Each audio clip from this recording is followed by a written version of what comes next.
बिस्मिल्लाहिर्रहमानिर्रहीम। अस्सलाम वालेकुम। उम्मीद करती हूँ आप सब खैरियत से होंगे और अल्लाह ताला से दुआ है कि अल्लाह ताला आपको दुनिया और आखिरत में कामयाबी अता करें।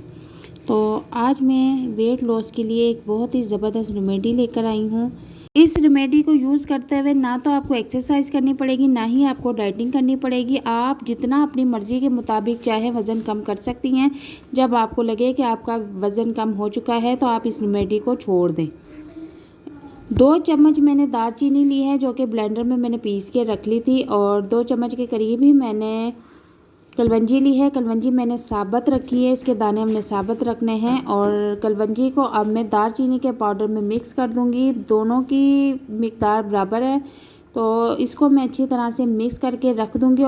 कलवंजी के बारे में कहा जाता है कि कलवंजी का अगर एक दाना आपके पेट में चला जाए तो दुनिया का ख़तरनाक से ख़तरनाक वायरस भी आप पर असर नहीं करेगा।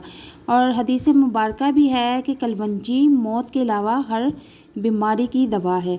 तो इस वजह से मैंने कलवंजी का भी इस्तेमाल किया है। और दालचीनी के फ़वाइद भी मैं आपको बता दूं कि दालचीनी ख़ासकर औरतों के लिए इतनी ज़बरदस्त चीज़ है कि दालचीनी को चर्बी का दुश्मन कहा जाता है कि अगर दालचीनी आपके जिस्म में दाखिल होती है तो वहाँ चर्बी का कोई काम नहीं है।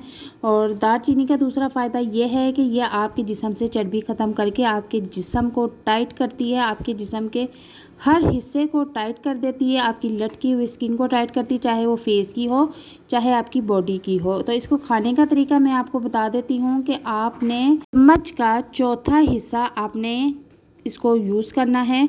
और आप इसकी एक टाइमिंग बना लें, या आप सुबह निहार मुँह खा लें। निहार मुँह अगर आपको खाने की आदत नहीं है तो फिर आप रात को सोने से आधा घंटा पहले चम्मच का चौथा हिस्सा फाँक लें और साथ 1 गिलास पानी का पी लें। पानी नीम गर्म होना चाहिए। और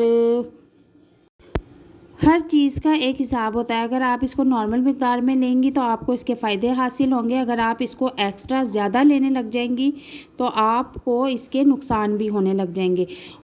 अक्सर ज़्यादा ख़वातीन के ब्लड की जो सर्कुलेशन होती है वो स्लो होती है, जिसकी वजह से उनका बैड कोलेस्ट्रॉल ज़्यादा हो जाता है और उनके ना तो बाल बढ़ते हैं, ना उनकी फेस पे कोई रौनक होती है, और जिस्म भी उनका बेतहाशा बढ़ता जाता है।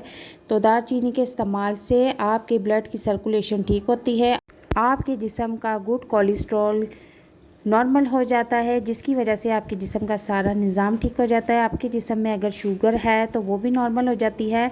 और ये कौन से अफराद इस रेमेडी को यूज़ नहीं कर सकते? अगर आप प्रेग्नेंट हैं और अगर आपकी शुगर लो रहती है, अगर आप जिगर के मरीज़ हैं तो फिर आपने इस रेमेडी से दूर रहना है, ठीक है। अगर आप आफ्टर डिलीवरी में हैं तो आपने इस रेमेडी को ज़रूर यूज़ करना है, फिर तो ये रेमेडी है ही आपके लिए। और अगर आपको पीरियड का मसला है तो वो भी आपका इस रेमेडी के यूज़ से सॉल्व हो जाएगा। वीडियो पसंद आए तो लाइक शेयर ज़रूर।